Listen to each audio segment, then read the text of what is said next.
जय श्री कृष्णा। राधे राधे।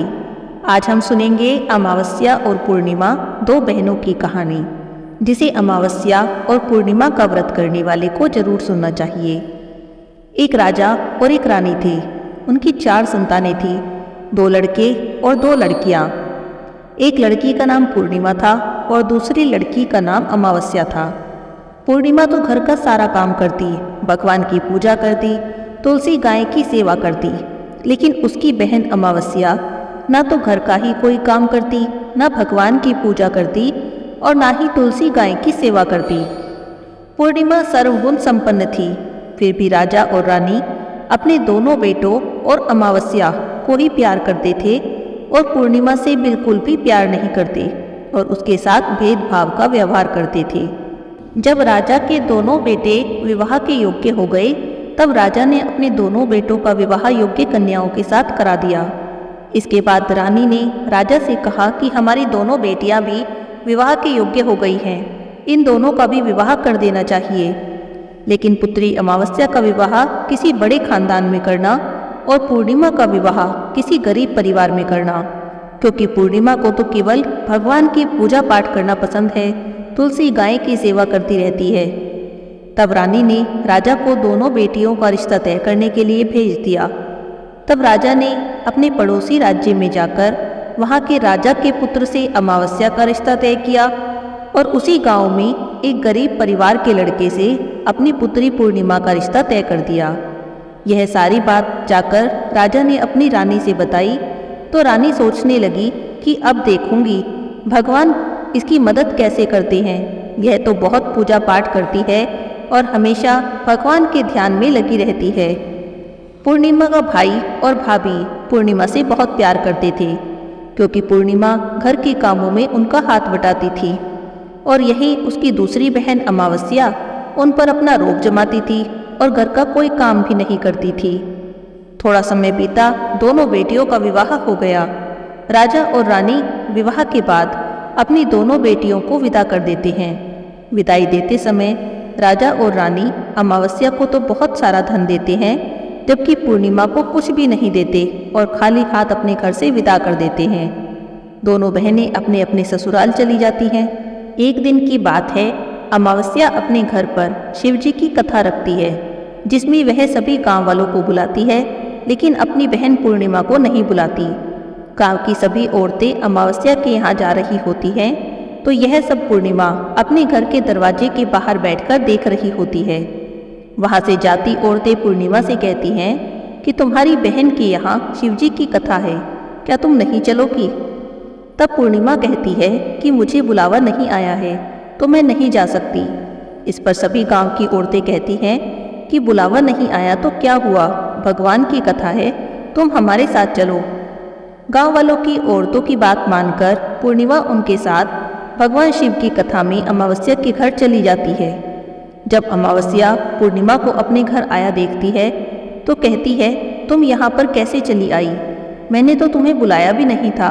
खैर कोई बात नहीं, अब आ गई हो तो चुपचाप बैठी रहना। और यह कहते हुए अमावस्या ने पूर्णिमा की गरीबी का मजाक उड़ाया। ये सब बातें सुनकर पूर्णिमा की आंखों में आंसू आ गए और वह रोते रोते मन ही मन भगवान शिव से प्रार्थना करती है, हे भगवान, क्या पूजा पाठ करना गलत है? गाय माता की, तुलसी माता की सेवा करना गलत है? आखिर मेरी गलती ही क्या है? आप मुझ पर कब कृपा करेंगे? पूर्णिमा बार बार भगवान शिव से प्रार्थना करती रही और इतने में ही शिव कथा पूरी हो गई। अमावस्या भगवान का प्रसाद बांटती है तो सभी लोगों को प्रसाद देती है, लेकिन पूर्णिमा को प्रसाद भी नहीं देती। पूर्णिमा बिना प्रसाद के ही अपने घर लौट जाती है। रास्ते में सोचती है कि यदि बच्चे उससे कथा का प्रसाद मांगेंगे तो क्या कहेगी। तब वह सोचती है कि अपने मायके भाई भाभी के यहाँ जाऊंगी और वहाँ जाते हुए बच्चों के लिए कुछ ले आऊंगी।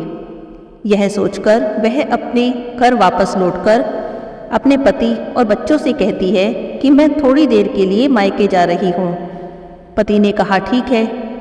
कुछ समय बाद पूर्णिमा अपने मायके के लिए रवाना हो गई। रास्ते में एक चबूतरा आया जिस पर तुलसी का एक पौधा लगा था। उस चबूतरे पर एक बूढ़ी अम्मा बैठी थी। वह बूढ़ी अम्मा और कोई नहीं, साक्षात तुलसी माता थी। उन्होंने पूर्णिमा से कहा, हे बेटी, तुम कौन हो और कहाँ जा रही हो? तब पूर्णिमा उन्हें अपना परिचय देती हैं। उसके बाद वे पूर्णिमा से कहती हैं कि यहाँ तुलसी का पौधा सूख रहा है, क्या तुम इसमें थोड़ा सा पानी डाल दोगी और इस चबूतरे की सफाई भी कर दो, जिससे मुझे थोड़ी ठंडक मिल जाएगी। पूर्णिमा कहती है, ठीक है माँ जी, मैं तुलसी में पानी डाल देती हूँ और यहाँ की सफाई भी कर देती हूँ। पूर्णिमा ने साफ सफाई करने के बाद बूढ़ी अम्मा को नहला भी दिया और उनके पैर दबाए। फिर बूढ़ी अम्मा से कहने लगी, माताजी और बताइए, मैं आपकी क्या सेवा करूँ? कोई और काम हो तो मुझे बताइए, मैं कर दूंगी। बूढ़ी अम्मा ने कहा, नहीं, और कोई काम नहीं है, अब तुम जाओ और वापस आते समय मुझसे मिलते हुए जाना। पूर्णिमा ने कहा, ठीक है माताजी, वापस आते समय मैं आपसे मिलते हुए जाऊंगी। थोड़ी दूर आगे चली तो एक शिव मंदिर आया। वहाँ पर उसे एक बूढ़े बाबा मिले जो मंदिर के बाहर बैठे थे। वे बूढ़े बाबा और कोई नहीं, साक्षात भोलेनाथ थे। उन्होंने पूर्णिमा से पूछा, बेटी कहाँ जा रही हो और तुम कौन हो? तब पूर्णिमा ने उन्हें भी अपना परिचय दिया। तब बूढ़े बाबा पूर्णिमा से कहने लगे कि इस मंदिर की साफ सफाई क्या कर दोगी? तब पूर्णिमा ने मंदिर की साफ सफाई की और वहाँ पूजा पाठ की। पूजा पाठ करने के बाद बूढ़े बाबा से कहा कि बाबा और कोई काम हो तो बताओ। तब बूढ़े बाबा कहने लगे, नहीं बेटी, और कोई काम नहीं है, अब तुम जाओ, वापस आते समय मुझसे मिलते हुए जाना। तब पूर्णिमा ने कहा, ठीक है बाबा, अब मैं जाती हूँ, वापस आते हुए आपसे जरूर मिलूंगी। थोड़ी दूर आगे चली तो पूर्णिमा को काली जी का एक मंदिर दिखा। वहाँ भी एक बूढ़ी महिला चबूतरे पर बैठी थी। उस बूढ़ी महिला ने भी पूर्णिमा से पूछा कि तुम कौन हो और कहाँ जा रही हो? तब बूढ़ी महिला को पूर्णिमा ने अपना परिचय दिया और फिर वह बूढ़ी महिला पूर्णिमा से कहने लगी कि यहाँ पर सभी पूजा पाठ करने के लिए तो आ जाते हैं, लेकिन मंदिर की सफाई करने के लिए कोई नहीं आता। क्या तुम इस मंदिर की साफ सफाई कर दोगी? तब पूर्णिमा ने कहा, हाँ माताजी, मैं मंदिर की साफ सफाई कर देती हूँ। तब उसने मंदिर को साफ किया, वहाँ पर पूजा पाठ किया। उसके बाद उसने बूढ़ी माताजी का श्रृंगार भी कर दिया। बूढ़ी महिला के पैर दबाए और कहने लगी कि अगर सब काम हो गए हों तो मैं अब जाऊं, अगर कोई और काम हो तो आप मुझे बता दो। तब बूढ़ी महिला कहने लगी कि नहीं, और कोई काम नहीं है, अब तुम जाओ, लेकिन वापस आते समय मुझसे मिलते हुए जाना। तब पूर्णिमा बोली, ठीक है माताजी। आगे चली तो एक नदी आई।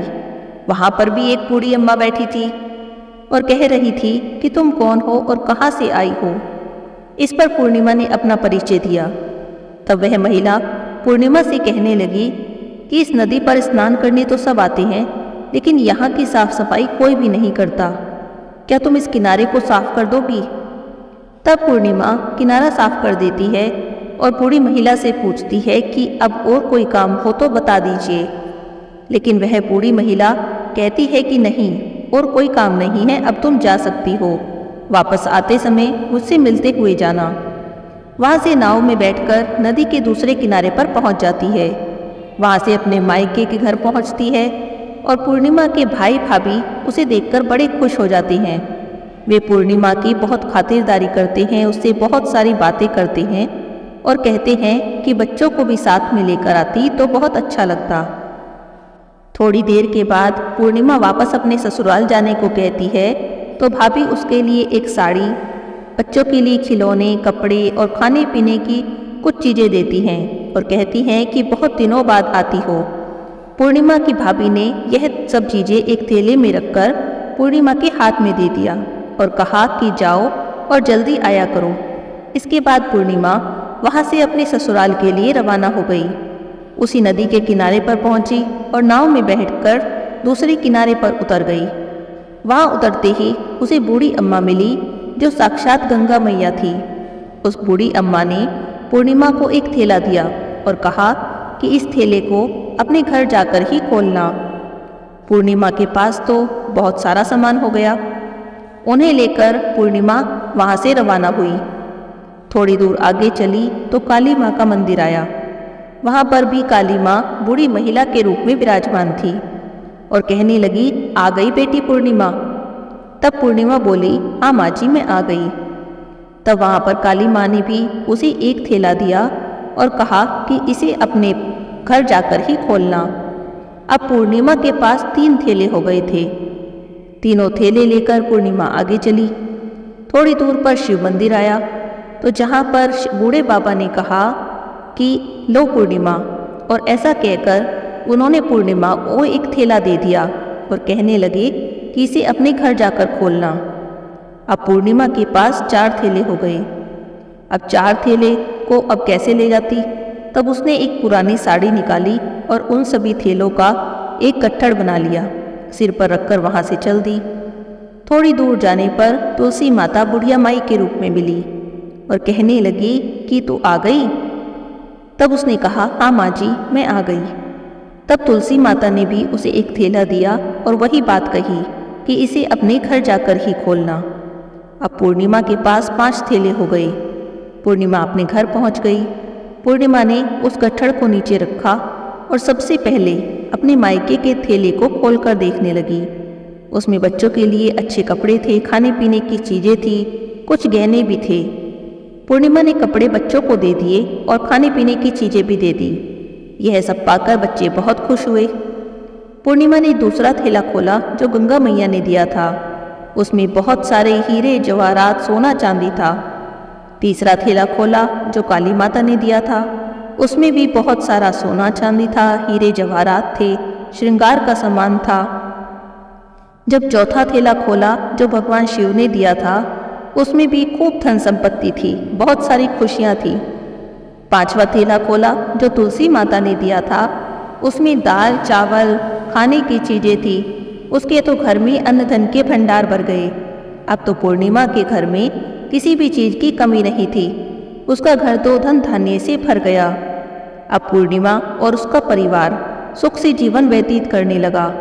पूर्णिमा के मन में आया कि क्यों ना मैं शिवजी की कथा कराऊं।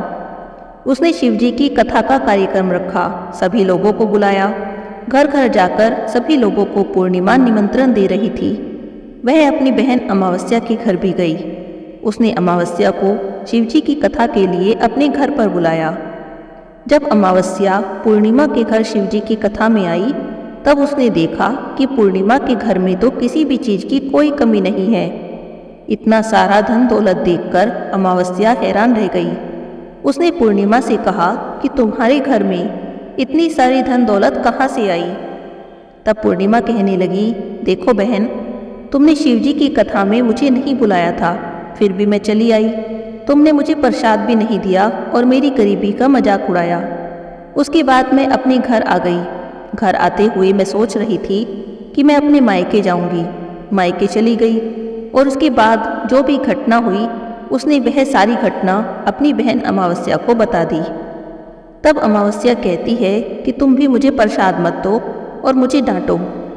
लेकिन पूर्णिमा कहती है कि ये तो भगवान का प्रसाद है, मैं तो सबको दूंगी, तुम्हें भी दूंगी। लेकिन फिर भी अमावस्या ने प्रसाद नहीं लिया, सीधे अपने घर गई। वहाँ जाकर अपने बच्चों से कह गई कि मैं मायके जा रही हूँ। मायके के लिए चली तो रास्ते में तुलसी माता मिली जो चबूतरे पर बूढ़ी माई के रूप में बैठी थी। तब बूढ़ी माई ने अमावस्या से कहा, बेटी कौन हो और कहाँ जा रही हो? अमावस्या ने अपना परिचय दिया। तब बूढ़ी माई कहने लगी कि बेटी देखिए, तुलसी का पौधा सूख रहा है, क्या इसमें थोड़ा सा पानी डाल दोगी और इस चबूतरे की सफाई कर दोगी? तब अमावस्या डांटते हुए बोली, बुढ़िया क्या तुझे दिखाई नहीं देता मैंने इतनी महंगी साड़ी पहन रखी है, यहाँ साफ सफाई करूँगी तो ये साड़ी गंदी हो जाएगी। ऐसा कहकर वह तो आगे चली गई। आगे भगवान शिव का मंदिर मिला, वहाँ भी उसने ऐसा ही कहा। थोड़ी दूर आगे चली तो काली माता मिली, वहाँ भी उसने यही कहा कि मैं साफ सफाई करूँगी तो मेरी साड़ी गंदी हो जाएगी। आगे चलने पर गंगा मैया मिली, तब उन्होंने कहा कि सफाई कर दो, तब वहाँ पे उसने मना कर दिया। जब वह नाव में बैठने लगी तब उसे नाव में फूलों की जगह कांटे भरे मिले जो उसके पैरों में चुभ रहे थे। किनारे पर उतरकर वहाँ से अपने मायके चली तो वहाँ उसकी भाभी ने, उसके भाइयों ने देखा तो मन ही मन कहने लगे, काम की ना काज की, 2.5 मन अनाज की, अब आ ही गई हो तो ठीक है। पूर्णिमा तो हमारे कामों में हाथ बटाती है, अब यह कोई काम तो करेगी नहीं।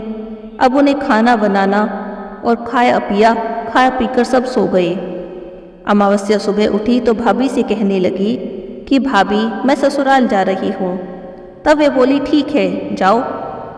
अमावस्या बोली कि पूर्णिमा को तुमने एक थैला दिया था, क्या मुझे कुछ नहीं दोगे?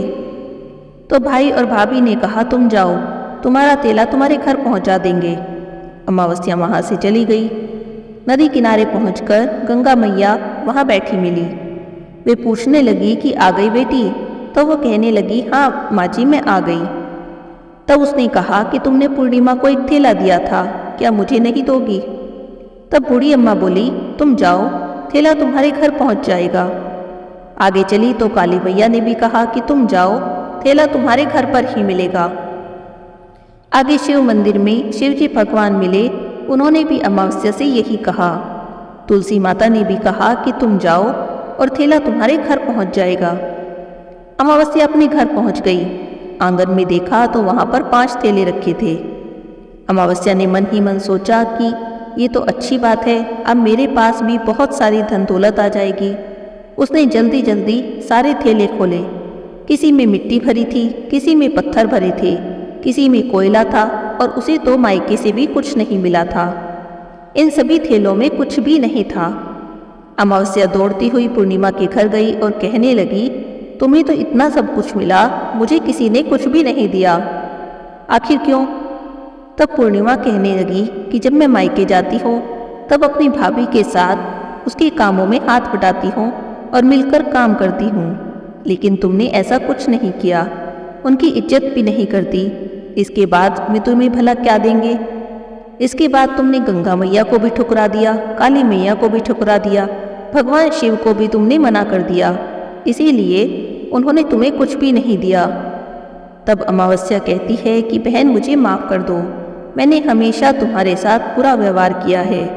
मुझे कुछ नहीं मिला तो कोई बात नहीं, अब से मैं भी भगवान की भक्ति करूँगी और सब कुछ प्राप्त कर लूँगी। मुझे भी बताओ कि इस सब को कैसे करना है। तब पूर्णिमा ने कहा कि तुम 3 सूत्रों का ज्ञान ले लो, उसकी कथा करना। पहले सूत्र में दया मांगना, दूसरे सूत्र में कथा मांगना और तीसरे सूत्र में 108 बार ओम नमः शिवाय का जाप करना। तब बहन ने अमावस्या को ये सूत्र दिए, इनको अपने हृदय में बसा लेना। मैंने भी इन्हीं 3 सूत्रों को अपने जीवन में अपनाया था। सच्चे मन से भगवान की भक्ति की, पूजा पाठ की, तभी भगवान ने मुझे सब कुछ दिया। तुम्हारे पास जो भी कुछ था वह सब भी खत्म हो गया है। इसके बाद अमावस्या अपने घर गई और भगवान की पूजा पाठ करने लगी। उसने भगवान शिव से माफ़ी मांगी। अब वह रोज़ सवेरे उठती, पूजा पाठ करती, तुलसी गाय की सेवा करती, जितना हो सकता दूसरे की मदद करती। कुछ दिन बीतने पर अमावस्या को अपनी पूजा पाठ का फल मिला और उसके घर में पहले की तरह ही धन दौलत हो गई। उसका घर भी अन्न धन से भर गया। हे शिवजी महाराज, जैसे आपने पूर्णिमा पर कृपा की, वैसे ही सब पर अपनी कृपा बनाए रखना।